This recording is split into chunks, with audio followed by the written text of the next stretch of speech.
entendu. Donc, il s'agit toujours d'un véhicule qui décrit une trajectoire dans un repère fixe si on veut savoir où il est dans ce repère. Donc, estimer sa position XY.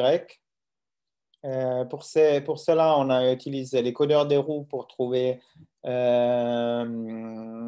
les vitesses et donc les intégrer pour trouver la position. Et d'un autre côté, on a des mesures qui cette fois-ci ne sont pas les mêmes qu'avant, parce qu'avant, on pouvait mesurer les coordonnées x, y et aussi leur variation x point, y point. Et cette fois-ci, on a un tachymètre et non pas une centrale inertielle. Donc, on n'a pas la variation x point, y point, mais on a directement la vitesse d'avancée v. D'accord? Donc, la deuxième équation, l'équation de mesure, est non linéaire. Donc, la question que je vous avais demandé, c'était d'écrire y et g et en dérivé grand G. Voilà, donc y, donc on aura x, y et v. Donc, on aura 3 mesures. Avant, on en avait 4. Et donc, le petit g qui me donne la fonction de y en fonction des états, ça va être x, y. Et pour la v, ce sera la racine carrée de x point au carré plus y point au carré. Donc, pour grand G, il s'agit de la jacobienne. Donc, il faut que je dérive chaque ligne des vecteurs petit g par une composante de l'état. Donc, comme on a 3 lignes dans petit g et 4 composantes dans l'état, grand G aura 3 lignes et 4 colonnes. Donc, la première ligne, je dérive x par rapport à x. Donc, j'ai 1, après x par rapport à y, par rapport à x point, y point, donc ça fait 0, 0, 0. La deuxième ligne, je dérive y par rapport à x, ça fait 0. Y par rapport à y, ça fait 1. Et par rapport à x point, y point, ça fait 0, 0.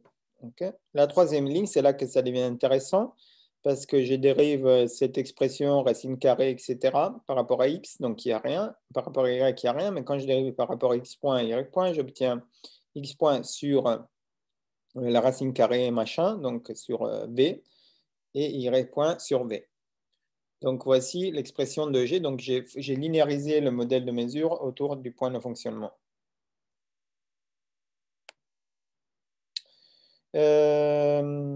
Donc, si je réponds... Pardon. Monsieur, oui. Vous pouvez revenir en arrière? Oui. Quand on dérive la dernière ligne, la troisième ligne, la dériver par rapport à x point, il ne devrait pas avoir 2 points par hasard? Non, parce que... Oui, c'est vrai. Attends, tu peux couper le son? C'est vrai. J'ai dérivé... Si on dérivait par rapport à t, qui aurait eu 2 points. Oui, j'ai compris la question. Par contre, il faudrait que tu coupes le son. En fait, quand je dérive par rapport à x point. Donc, x point, c'est ma variable. Je ne dérive pas par rapport au temps. Le point, il apparaîtrait si je devais dériver par rapport au temps. Mais là, je dérive par rapport à x point. Donc, la variable qui m'intéresse, c'est x point. Donc, si je dérive cette racine carrée de x point au carré plus y point au carré par rapport à x point, et le résultat, donc la racine, c'est une puissance 1,5. Donc, c'est comme si je dérive x point carré plus y point carré puissance n,5 par rapport à x point. Donc, ça va faire n,5 de 2 fois x point divisé par la racine carrée de x point plus y point. n,5 fois 2, ça fait 1. Donc, je reste avec x point divisé par v. Ça y est? Oui, ça y est. Merci. De rien. Pourquoi c'est multiplié par 2? Mais parce que quand tu sors le... Parce que x point au carré, donc quand tu le sors de la racine, ça fait 2x points quand tu dérives. Ah oui, oui. Oui. Monsieur, Je ne comprends pas pourquoi il y a YK dehors, il y a YK dans les paramètres à l'intérieur. Quand on prend l'expression tout à gauche, Oui. on a YK dehors.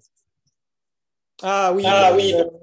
pardon. De la même manière, je crois que j'avais vu X aussi de la même chose dans les slides précédents. Oui, coupe ton son. OK. Oui, désolé, c'est un problème de notation parce qu'en fait, c'est un peu, ça confond un peu. Mais dans un cas, le x, c'est un vecteur. Quand j'utilise le x comme ça, ici, vous voyez, c'est le vecteur d'état. Et ça, c'est le vecteur de mesure. Donc, je l'écris en gras et ce n'est pas écrit en italique. Ça, c'est le vecteur d'état x et le vecteur de mesure y. C'est la notation qu'on utilise en automatique.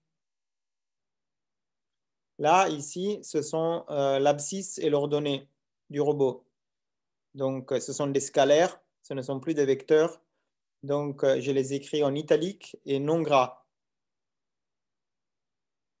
Donc, voilà, donc c'est pour ça ça se prête à confusion et je m'en excuse, mais sinon l'alternative c'est d'utiliser une autre lettre pour abscisse et ordonnée. Mais donc là, en non gras, c'est les abscisses et l'ordonnée et en gras, c'est l'état et la mesure. D'accord, monsieur. Du coup, ici, les vecteurs d'état qu'on aura, ça sera X, XK, YK, X.K et Y.K. Tout à fait, exactement. En avant, bravo. On va y arriver, c'est le transparent d'après. Le vecteur d'état reste invarié. La seule chose qui a changé dans cet exercice, c'est que le vecteur de mesure n'est plus le même. On a seulement 3 mesures parce qu'on ne peut pas mesurer x point, y point. On mesure uniquement v. Mais le modèle, c'est le même. L'équation du haut, c'est la même. Elle est restée linéaire. De plus près, donc j'ai la même chose qu'avant pour la première équation. Si vous comparez avec il y a quelques slides, c'est exactement pareil. Je considère l'accélération comme un bruit qui se propage à travers une matrice T. Le vecteur d'état est le même qu'avant. La matrice A est la même qu'avant. La matrice T est la même qu'avant. Là, rien n'a changé. Par contre, sur la deuxième équation, maintenant, la deuxième équation, j'ai 3 mesures et pas 4. Donc, le vecteur G, donc il y a une relation non linéaire parce qu'il y a une racine carrée ici avec des carrés. Donc, on n'est plus linéaire. C'est pour ça qu'on a besoin d'un filtre étendu. Et pour faire un filtre étendu, j'ai besoin de la jacobienne. Donc, je linéarise comme je viens de le faire avec une matrice grand G. Aussi, remarquez que la matrice R, maintenant, c'est une matrice 3-3 parce que j'ai 3 capteurs. Enfin, j'ai 3 mesures, X, Y et V. Donc, j'aurai le bruit la variance du bruit du tachymètre ici qui vaut 0,3, qui est le bruit de la vitesse, sur la mesure de vitesse. Okay. Par contre, Q, c'est comme avant, c'est T transposé sigma. Après, le reste, c'est du Kalman. Donc, je vais prendre la première mesure, une matrice diagonale au choix. Je vais faire ensuite mes 7 équations qui sont un peu différentes parce que cette fois-ci, c'est le Kalman étendu. Donc, vous voyez qu'à la place de A et B, j'ai la fonction non linéaire f. Et dans la troisième équation, j'ai la fonction non linéaire g. Okay. Et là, à la place dA et dC, j'ai mis les grands F et grands G qui sont les jacobiennes. Okay. Bon, ça, je vous laisse voir chez vous, mais en gros, c'est ce qu'on vient de montrer tout à l'heure. Okay. Je n'ai pas les figures, mais les figures sont très similaires. Les résultats, si vous le faites, donc encore une fois, si vous voulez, je peux vous envoyer le code pour jouer avec ça. Les résultats, ils sont très similaires à ça. Hein. C'est proche de ça. Avec, voilà, la seule différence, c'est que vous devez changer le code parce que vous n'avez pas des mesures en x point, y point, mais vous avez des mesures en v. Donc, à chaque itération, il va falloir calculer la matrice grand G. Est-ce que vous avez des questions sur le filtre de Kalman ou on passe au sujet suivant?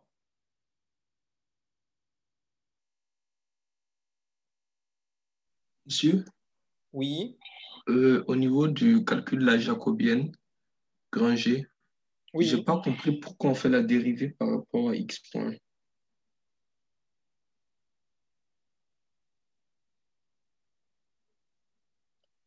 Parce que la jacobienne, coupe ton micro s'il te plaît, c'est ici, la jacobienne, c'est la dérivée du vecteur G par rapport à chaque composante de l'état.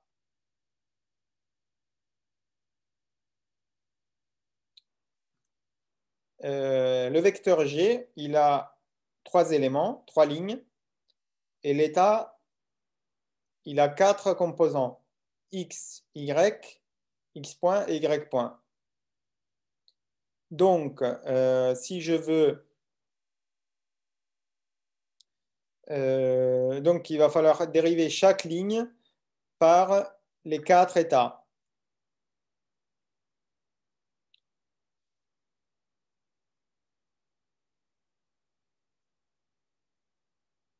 Les 4 états, ils sont là. OK, x, y, x point, y point. Les 3 mesures sont là. X, y et la racine de machin. OK, donc pour calculer la jacobienne, il faut que je prenne la première ligne, je la dérive par x, ensuite par y, ensuite par x point et ensuite par y point. Et ça va me faire une ligne de 4 colonnes. Après, je prends la deuxième ligne de G, je la dérive par les 4 composants d'état. Donc, je vais faire la dérivée de y par rapport à x, ça va faire la première colonne, y par rapport à y, la deuxième colonne, y par rapport à x point, la troisième, et y par rapport à y point, la quatrième. Et enfin, la troisième ligne, je vais la dériver par rapport aux 4 composantes de vecteur d'état, et ça va me donner les 4 colonnes. Le résultat, il est là. Je dérive x par rapport à x, ça fait 1. Par rapport aux 3 autres, ça fait 0, 0, 0, parce qu'il n'y a rien, il n'y a pas dans x, il n'y a pas ça. Dans x, il n'y a que x. Y, c'est pareil, il n'y a que y, donc ça fait 1. Mais ça fait 0 sur les autres. Par contre, la dernière, x et y n'y sont pas, donc j'ai 0 ici et 0 là, mais quand je dérive par rapport à x point, il faut que je fasse les calculs. Et quand je dérive par rapport à y point aussi, il faut que je fasse les calculs. OK?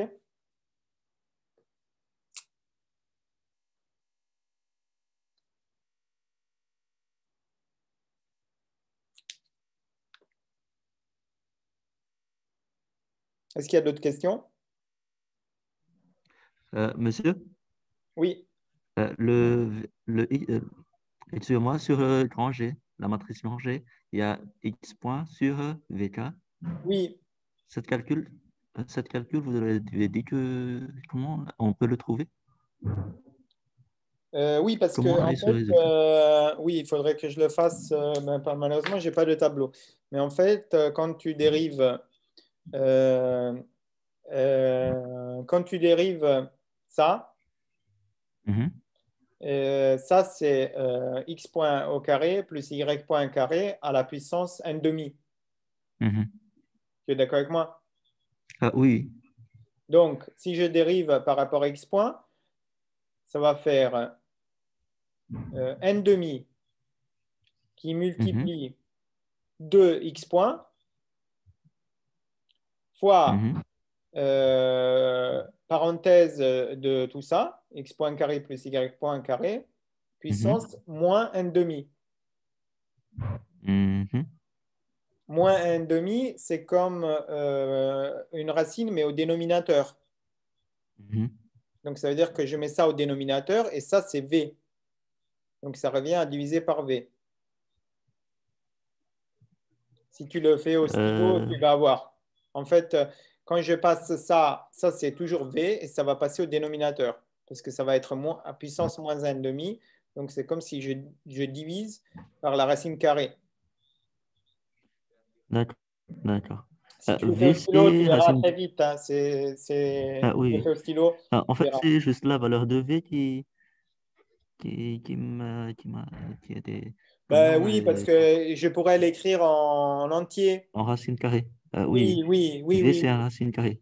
Tout à fait, oui. D'accord. Ouais, C'est ouais. juste parce que je D'accord. ne voulais pas faire trop d'équations. Mais là, si tu veux, oui, D'accord. c'est racine carrée de x point. C'est la même chose qu'il y a là. Mais comme ça, Mhm, c'est V. Ça, c'est la même chose que V. Donc, j'ai mhm. remplacé par V. D'accord, d'accord. Oui, oui. Merci beaucoup. De rien.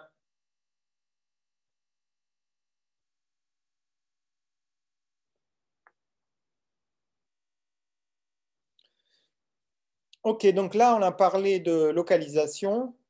Maintenant, je vais attaquer un autre volet du cours, c'est le cartographie.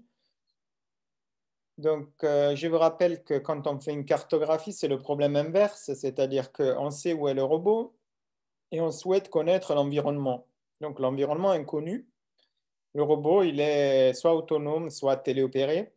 Donc, dans un premier temps, on va faire simple, on va faire comme s'il est téléopéré. En tout cas, il sait où il est. Donc, le robot, il se balade, il fait des mesures comme vous le voyez dans ces images-là que je vous ai déjà montrées la semaine dernière. Et donc, il mesure avec des télémètres, par exemple, des obstacles et il va mettre ces obstacles dans une carte de l'environnement qui va mettre à jour au fur et à mesure. Et donc, ça permet de faire une carte d'un environnement inconnu. Okay, donc, il y a des robots qui font ça, par exemple, les robots qui vont sur Mars ou dans l'espace, où il y a aussi des robots qui font ça parce que, par exemple, on les envoie après une catastrophe naturelle dans un endroit où il y a des débris et c'est dangereux pour les hommes. Alors, le robot, il va se balader après un tremblement de terre, par exemple, dans des maisons qui sont tombées et il va essayer de faire une carte de ce qui s'est passé pour qu'ensuite les pompiers ou les secours humains puissent accéder. Okay? Donc, c'est le genre de cas où on fait la cartographie. Pour faire une cartographie, donc comme je vous avais dit la dernière fois, c'est le problème dual de la localisation. Donc, cette fois-ci, on suppose qu'on sait exactement où est le robot. Et donc, la difficulté, ça va être de positionner les balises dans l'environnement à partir de la position du robot. Tout à l'heure, on a fait le contraire. On sait où sont les balises et on voulait trouver le robot. Et là, maintenant, on sait où est le robot et on veut trouver les balises. Donc, il existe principalement deux types de cartes. Un premier type, c'est les cartes géométriques. Donc, c'est les cartes classiques, on va dire, comme vous êtes habitué à les voir si vous allez en randonnée ou si vous avez une carte pour la voiture, pour faire un voyage, etc. Donc, c'est une carte avec des distances indiquées en mètres. Et après, vous avez des cartes topologiques qui, par contre, elles sont un peu plus spéciales parce qu'il y a des associations entre les lieux de l'environnement. Donc, je vais présenter une par une les deux types de cartes. D'abord, les cartes géométriques. Donc, pour faire une carte géométrique, on peut utiliser ce qu'on appelle des grilles d'occupation. Donc, on va diviser l'environnement dans des cases, comme des cellules. Et après, on va se dire, est-ce que la case, elle est occupée ou pas, en utilisant les mesures qu'on a et le déplacement. Donc, vous pouvez avoir des cellules uniformes ou non uniformes. Donc là, par exemple, vous avez une carte qui est uniforme, c'est-à-dire que les cases, elles ont toutes la même taille. Donc, le robot, il s'est baladé et avec les mesures qu'il a fait, il a colorié. Donc, ça, c'est l'environnement tel qu'il est en réalité. Mais le robot, il a échantillonné, donc comme il utilise des cases, il va remplir la case en noir ou en blanc. Donc, il a obtenu une image pixelisée, si vous voulez, de la réalité, okay? Parce qu'il va juste travailler au niveau des cases. Donc, il a une certaine résolution qui dépend de la taille des cases. D'accord? Donc, il s'est baladé et puis dès qu'il voit quelque chose dans une case, il va la noircir. Ça, c'est vraiment une grille d'occupation classique. Et la même grille d'occupation, vous pouvez aussi la rendre non uniforme. Là, à droite, vous avez une grille d'occupation non uniforme. Donc là, c'est un peu plus complexe parce que ce que le robot va faire, c'est qu'il va... vous voyez, les cellules n'ont pas toutes la même taille. Si la cellule est libre, on peut garder des tailles grandes. Mais si la cellule elle est occupée, on peut affiner de plus en plus la taille. Donc, on a des cellules de plus en plus petites pour avoir une résolution meilleure au niveau des obstacles. Okay? Ça évite d'avoir des phénomènes comme ça où tout est un peu trop approximé. Là, on a donc on a un bon compromis entre la mémoire qu'on occupe sur l'ordinateur, parce que si vous aviez que des petites cases, il y aurait beaucoup de cases et ça prendrait beaucoup de mémoire. Mais si vous avez des grandes cases, bien sûr, votre carte, elle a une basse résolution et c'est un peu pourri. C'est des gros pixels, c'est pas très bien. Okay, donc là, c'est un peu un compromis entre avoir des petites cases et des grandes cases parce qu'on a des dimensions non uniformes. Donc, les cases s'adaptent en fonction de l'environnement. Ensuite, qu'est-ce qu'on met dans ces cellules? Donc, dans les exemples que vous avez ici, principalement, on utilise des informations binaires. Donc, on va dire noir ou blanc, donc 0 ou 1. Donc, blanc, c'est qu'il n'y a pas d'obstacle, qu'on n'a rien mesuré. Et noir, c'est qu'il y a un obstacle. D'accord? Donc là, j'ai fait un petit exemple pour rigolo. Donc, si vous avez des cellules d'1 mètre carré, il vous faut 125 kilo-octets pour faire 1 km carré. OK? Et parce que chaque case, c'est un bit. L'alternative, c'est de faire des cellules probabilistes, donc où on va mettre 0, de nouveau 0 si la case est libre et 1 si elle est occupée, mais on va mettre aussi du gris. Donc le gris, entre 0 et 1, c'est une probabilité d'occupation. Donc vous avez vu dans mon cours d'aujourd'hui et dans mon cours de hier que les probabilités sont très importantes en robotique parce que les capteurs, ils ne sont pas certains et il y a toujours une incertitude et cette incertitude, on peut la représenter en utilisant la théorie de probabilité. Donc ce sera pareil ici, on peut se dire au fur et à mesure qu'on fait la carte, on est de plus en plus confiant sur cette carte, mais au début on n'est pas très sûr, donc on va mettre des probabilités un peu entre 0 et 1. On va dire, par exemple, à 30%, il y a un obstacle, donc ça va être un peu gris, mais pas noir, comme si j'étais certain qu'il y avait un obstacle. Vous avez, je ne sais pas si vous avez des questions sur ce que j'ai montré.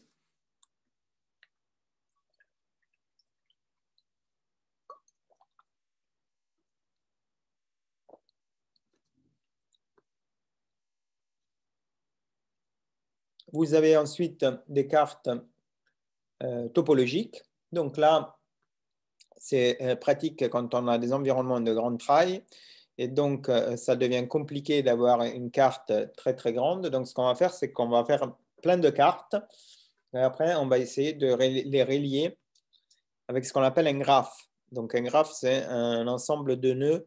C'est un modèle mathématique qui est composé de nœuds qui sont connectés par des arcs. Donc, chaque nœud, il y aura une carte et vous avez des flèches, des arcs qui connectent les nœuds. Donc, vous pouvez avoir une carte des escaliers, des toilettes, une carte du couloir, une carte du bureau et une carte de la zone des imprimantes.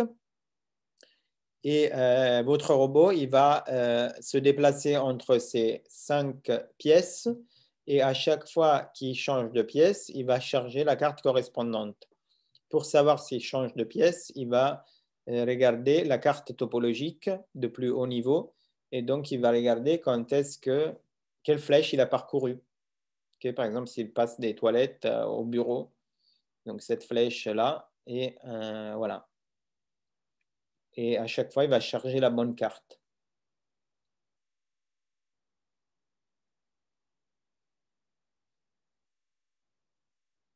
OK, donc on va regarder un peu de plus près comment faire tout ça.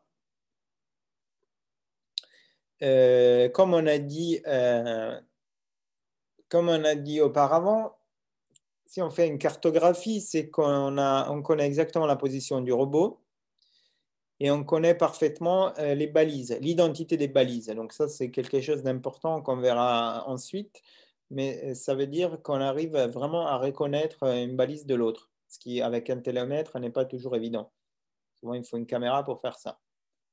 Alors, si on a une seule balise, okay, donc on a un robot comme d'habitude à roue qui se déplace sur le sol et qui est caractérisé par sa pose sur le plan. Donc, ses coordonnées X, Y et son orientation θ. Tout d'un coup, le robot il va à une balise que je note balise I. Donc, il connaît sa position, parce que j'ai dit localisation parfaite, X, Y, θ. Et il reconnaît la balise. Donc, il sait que c'est la balise I. Il va mesurer, comme d'habitude, avec son télémètre, sous un certain angle, la distance de son centre jusqu'à la balise. Donc, il aura les coordonnées polaires de la balise dans son repère à lui. S et phi seront ses coordonnées. OK? Donc, il peut trouver les coordonnées de la balise dans le repère absolu. Est-ce que vous pouvez m'indiquer quelle sera la position de la balise dans le repère absolu?